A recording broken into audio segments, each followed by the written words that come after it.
Eto na ngayong araw na mamimili ako ng mga bagong materyales para sa gagawing bagong bahay na ibibigay natin kay Ate Girlie, ang mag-anak na nakatira sa dating waiting shed. Ang sarap lang talaga isipin na meron na naman tayong maililipat sa maayos sa sitwasyon na kahit sa kanilang pagtulog ay hindi na sila mangangambang maampiyasan pa. At maramdaman din nilang nasa tunay na tahanan na. Kaya labis rin ako nagpapasalamat sa ating sponsor na sina Ma'am CC and KP dahil hindi naging posible ang pabahay para sa kanila. Maraming salamat po.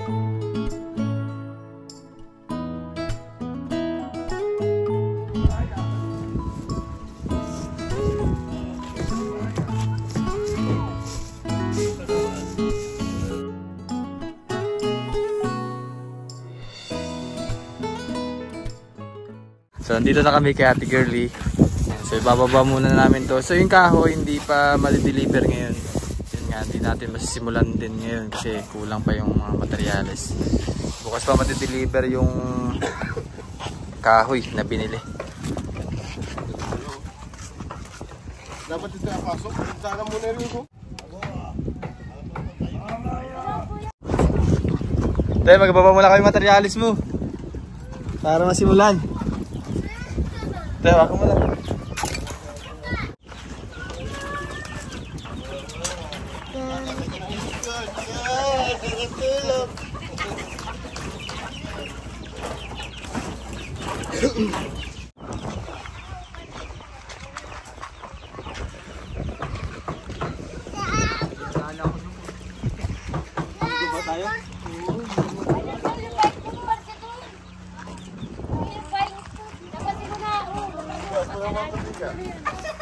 Ay, wala kang puko sa iyo.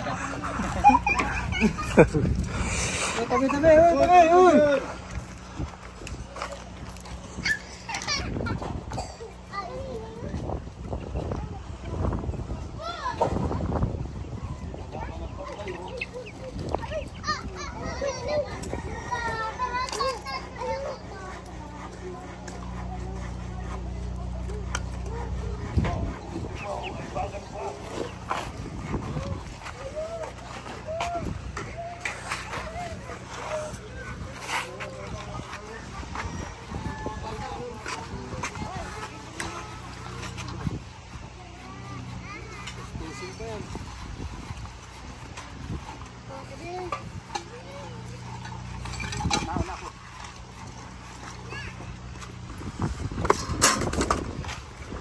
Ito pa ba?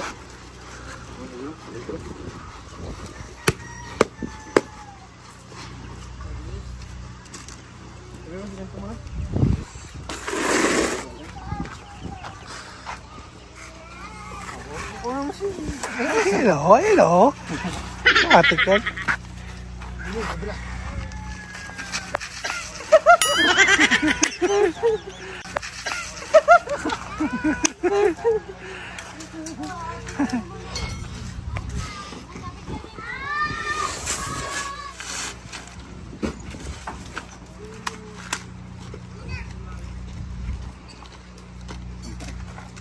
Yeah.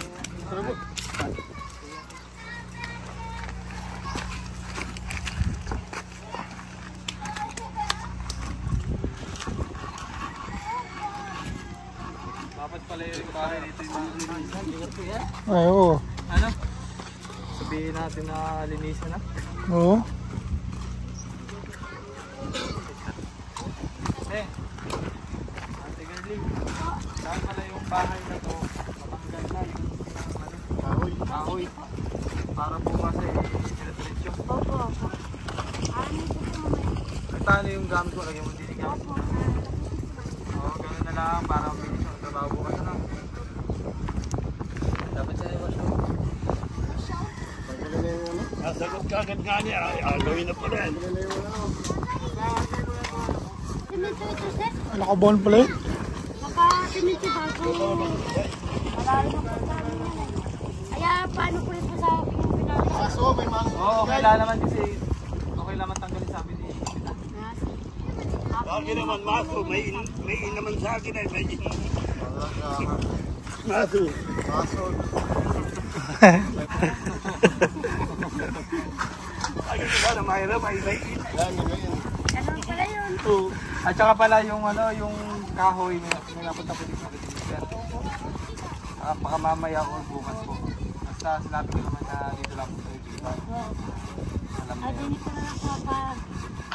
Bilangin mo. Bilangin.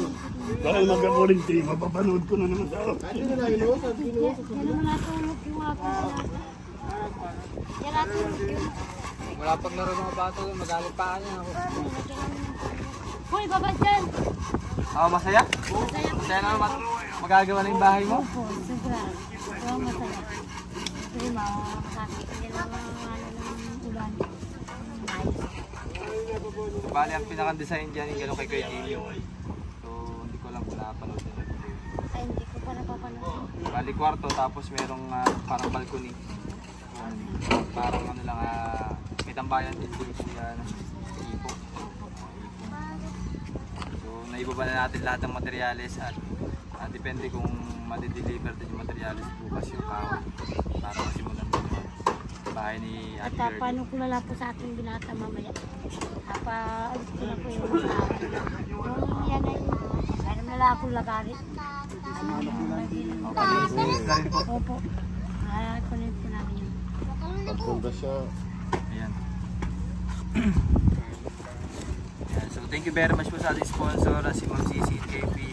So bali po ang naging expenses po ngayon ay ito po. Ayan, pinakang resibo.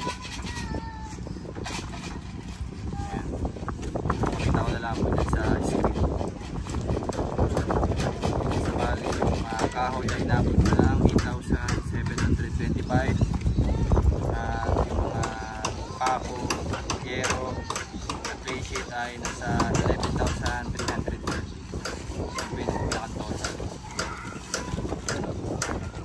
Sige po, maraming salamat po sa inyo manonood at hanggang dito lang muna update natin at abangan nyo na lang po yung gagawin ko bahay ni Ate Girlie. So yun nga po, regarding naman dun sa pag-uusap namin sa lupa, mahalaga naman po ay may matutuluyan si Ate Girlie na maayos. Hindi lang din masabi ng ating kapitan na hanggang kailan. Mahalaga lang naman si Ate Girlie dito nagtatrabaho. So possible na hindi rin doon sila mapaalis. So yun lang naman yung mahalaga rin. Mabigyan sila ng maayos sa tahanan. Opo. Sige ate, pangalak niyo po. Opo, ano po. Ilang maliliit. Balitat mo po sir. Hindi mo po pumasok sila. Hindi napasok. Hindi mo sila nagpasukan. Eh, paano nagpasukan kami mga damit? Sige po. Salamat po.